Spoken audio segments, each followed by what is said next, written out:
Howdy, Chris here. We're back in the garage today. If you're new here, this channel is dedicated to helping you with your repair or restoration project, from prepping and painting your vehicle to using body filler and everything in between. So let's dig in and get started. Today we're going to go over the entire process of wet sanding and polishing your paint job. So a lot of times if you're new to auto painting, you may have some imperfections or some orange peel or texture in your clear coat. And I'm going to show you how you can easily correct that today. I'll walk you through the entire process of what I do to make a panel look like this. This side has already been done. Today we're going to concentrate on this fender right here. This was painted about 4 days ago. Okay. Now, you could cut and buff this the next day after you paint it, depending on the type of clear that you're using. And you might think, you know, this looks very nice, which it does look very nice, but it has some imperfections. It has a few little particles of dust. So this video is really going to help you out if you're trying to get that high quality, beautiful looking finish that you've been looking for. And maybe your paint job's not quite perfect after you get done with it. A great thing about the base coat, clear coat finish is it's very forgiving. So even if you have imperfections, dust, orange peel, texture, dry spray, a lot of those things can be corrected by cutting and buffing, which is wet sanding and polishing.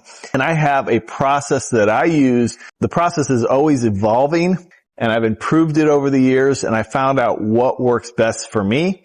There's a lot of different ways to do it, but I can tell you for a fact that this process is going to work for you, and it's going to give you a high quality finish. But the first thing we want to do, and the first part of this process, is to go through and denib the dust that's in it. So what we'll do is we'll go around and we'll find this dust and we'll sand that out smooth first before we do the rest of the panel. Let me show you some of the products I'm going to use to wet sand and polish this fender to a high gloss finish. Now, to denib the dust, I like to use this Kovacs block with some 2000 grit sandpaper on it, and I'll run over those particles of dust and sand those smooth with this block. And I have a trick I'm going to show you to denib your paint job with a piece of 2000 grit sandpaper. The other thing I'm going to use is this trizact 3000 grit foam pad. This I'm going to use with my orbital sander to smooth out the finish after we go over it with the 2000. We're also going to go over it with 5000 trizact. Now, you don't necessarily need an orbital sander. You could use both of these sandpapers by hand, and you don't necessarily need this Kovacs block. This is quite expensive for a DIYer. I feel it's a little pricey for the paper and the blocks. 2000 grit sandpaper is relatively inexpensive. These are a little bit pricey at about $7 to $10 a piece, but they make a big difference in how easy it is to buff and polish your paint job. Okay, so right here we have a few little particles of dust. You can see that one right there. So it's very simple. I just take this 2000 grit. I'm going to place it over the particle of dust. I'm going to press hard with my finger and pull. I might have to do it a few times.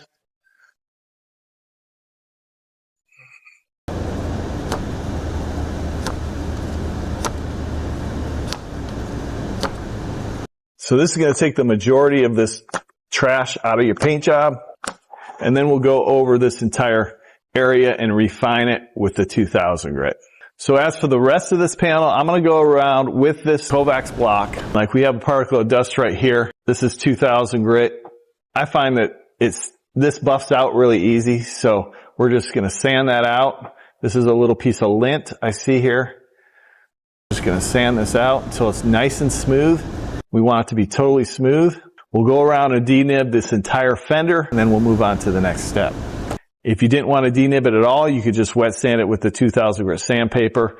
It's a little bit harder to get those particles of dust out perfectly with just the sandpaper, and also it's better to denib it first before you start wet sanding the entire panel.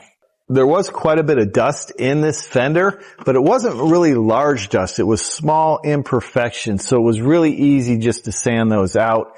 Now, like I said, it's not absolutely necessary that you denib, but it's going to allow you not to miss as many spots. So if you go around and you isolate those dust particles, sand those out first, it's going to make it much easier to wet sand and buff the rest of your panel.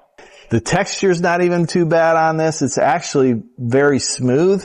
but it does just have a little bit of dieback in it. So I am going to wet sand this smooth. We're going to polish it because this is a Dodge Challenger Scat Pack that got hit with some hail. You're going to see some other videos on this vehicle. I'm going to leave links to all these products that I use in the description, and I'll also leave some alternative links to some things that are less expensive. I like to hand sand this as my second step with 2000 grit and just hand sand, because what I find is that if I use the orbital sander with 2000 grit, I'm going to get some pigtails. Yes, I get a nice consistent finish, but you get some deep pigtails, and what those are is those little pigtails in your clear coat that are very difficult to wet sand out. Personally, for me, it works better just to hand sand it with 2000 grit sandpaper, and then I can get the uniformity from the 3000 and the 5000. So I'll get a nice uniform finish before we polish it. And those sandpapers just make it that much easier to buff. Because you'll see, after we go over it with the 2000 and then the 5000, it's almost going to have a little bit of a shine to it. So it's going to be very easy to polish. Okay, so you're also going to need a bottle of water or a garden hose. You want to keep this wet. What I want to do first is to clean this. You don't want any dust on this surface when you start using this sandpaper to wet sand it. Anything that gets trapped between this sandpaper and your clear coat is going to scratch it. That's one other benefit to denibbing those dust particles, because if you have a large chunk of dust and you start sanding it with this 2000 grit sandpaper, it could break loose, get trapped between the sandpaper and the clear coat, and put a deep scratch into your clear coat that's going to be very difficult to remove. So we're going to wet this down and just wipe it down with a microfiber towel. The other thing you can use is a foam block. This is a soft foam block, and you can wrap your sandpaper in this foam block. It's not absolutely necessary, and a lot of times I prefer using my hand, but you got to be careful using your hand. You could leave finger marks if you're not using the flat part of your hand. If you're worried about that, get a soft block and use the soft block. So what we're going to do is just wet down the paper, make sure the paper's clean as well. There's no dust or anything on that. And then we're just going to sand this. We're going to try and keep the direction consistent. Doesn't always work that way, but so you can remove as much orange peel as you want. This is actually removing the texture from the clear coat, and I would not worry about it removing too much clear coat. The amount of clear coat that this is removing is minimal. You know this is working when you see that white. That white is clear coat that you're sanding. So after 30 seconds of sanding this, we're going to take a look at it. Now when this kind of evaporates and dries, you're going to be able to see how flat it is. See how smooth this is? This is almost dead flat right here. Down here, you can see where I sanded it, there's still a little bit of texture in there, and that's okay. You don't need it to be absolutely flat unless that's what you're looking for. I want to leave a little texture in it if possible, but it's very flat to begin with, so it may not be possible. So we're going to go ahead and wet sand the rest of this fender with the 2000 grit, and then we'll move on to the next step.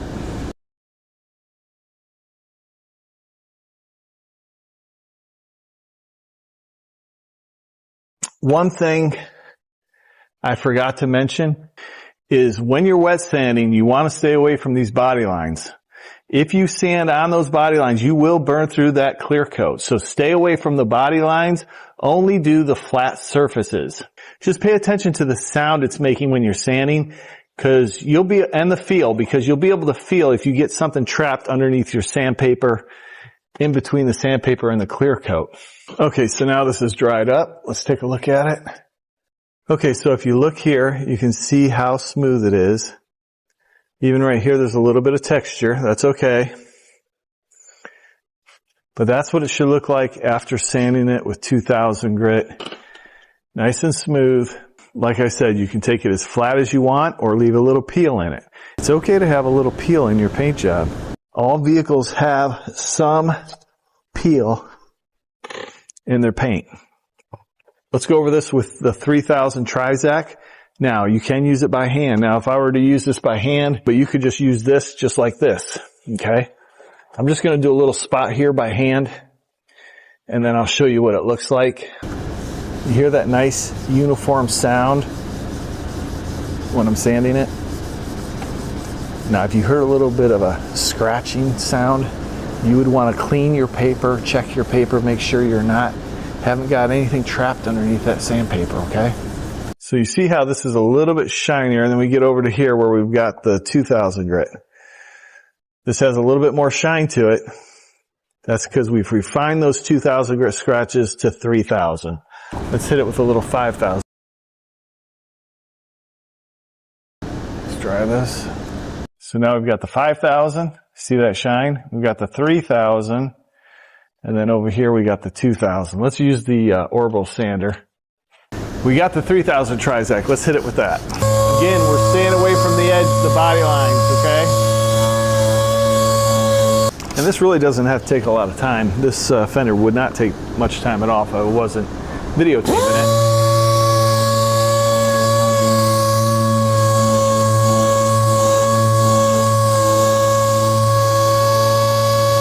Okay, so that is 2000, 3000, and then 5000. See how shiny that is? It's going to take very little to buff, and you can see there's no imperfections in there. Now we get down here, and here's the 2000. So there's the difference. When I back up a little bit, you can really see the difference. Let's get into polishing this.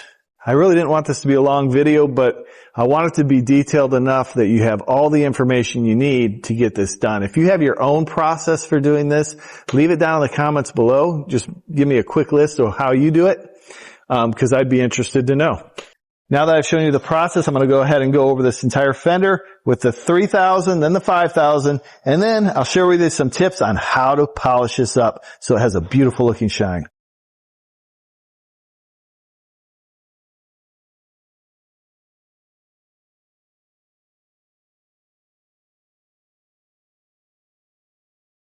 Okay, let's get into buffing. First of all, let's talk about buffers. This is a rotary buffer, meaning that it spins in one direction, okay? There is a learning curve to learning how to buff with this. If you go at too high a speed, if you're using too coarse a pad, and you buff on these body lines, you could burn through your paint. Now, if you stay away from the body lines and you go at a medium to low speed and control your buffing pad, then you can avoid burning through your paint. So just be aware, if you catch an edge or you're buffing right on a body line, you're going to burn through that paint. Remember the way this spins. This spins in a clockwise direction. So you never want to buff into an edge against this rotary buffer. As far as the buffing pads, these buffing pads come in different colors, and those colors signify the aggressiveness of the pad. So if you go with a black pad is a finishing pad. It's a softer pad. You're less likely to burn through your paint, but it's not going to take out deeper scratches, okay? This is the next step up, which is a white pad, which is still very soft, but it'll still cut out scratches really well. They have an orange one, which is very coarse. And then there is another color, a green, which is super coarse. Mainly I stick with a black or white. Especially if you're finishing with 5000. We're finishing with 5000. These scratches are very minor. So you're not going to need a coarse buffing pad. Now I use a white. In all reality, I could use a black and do just the same. I just prefer this white. Now let's talk about compounds. There's a lot of different compounds out there you can use. I'm just going to tell you my preference. I used to use a 3M compound, but I did find that they use a lot of fillers in that compound. And what that means is after I would polish it, it would look great. But then I wipe it down and those fillers are removed and you could still see some scratches. So I switched to this CSI Cream-X polish. This works just as well as the 3M. And in fact, I find they use less fillers. So I find it works a little bit better for me because once I know it's buffed, it's buffed. After I clean it, I'm not going to have to go back over it. You want to make sure your compound's shaken up really well. You don't need a lot of compound. Some people will put it on their buffer. Some people will put it on the vehicle. It doesn't really matter. I'm just going to put a few dots on this. And we're just going to polish this section right here. First of all, I'm not going to use a high speed, okay? I'm going to rub the compound in about a 1 foot square section. And then I'm going to slowly work it into the panel. This is just so I don't sling compound everywhere. Once I've got it worked in, I can ramp up the speed a little bit. I'm using, this is about 1400 RPMs, okay? Now, see how this buffer is going away from the panel? If I were to go this way, where this was going against the edge, so this was spinning against that edge, you're much more likely to burn through. So just be aware of how this buffer's rotating. You can go relatively slow. You don't want to sit in one spot, but I find if you go just a medium speed,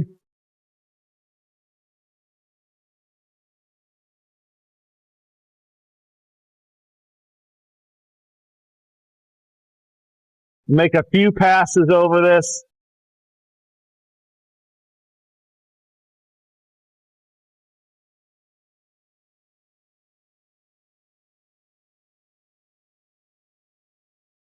A lot of times the edges are going to be where you miss. So I like to go over the edges a couple extra times. And see, that buffing pad is going away from that edge. It's not going into the edge. So I'm just going to wipe this down. Let's take a look at that finish. So if you look at that, it's nice and smooth. You don't see any of those fine scratches. Now in the sunlight, you might see some fine scratches and you might just need to go over it one more time. But it was very easy to polish with 5,000 grit scratches. Even 3,000, very easy to polish. And it's going to give you that nice flat finish. This isn't perfectly flat because we want a little texture to it. If you have any questions, leave them down in the comments below. But let's finish up this fender and then I'll share with you how it looks after we're done.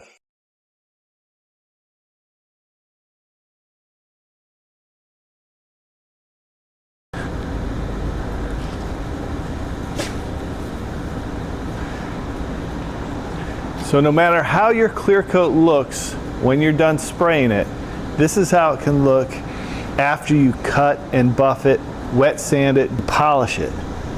Beautiful looking finish.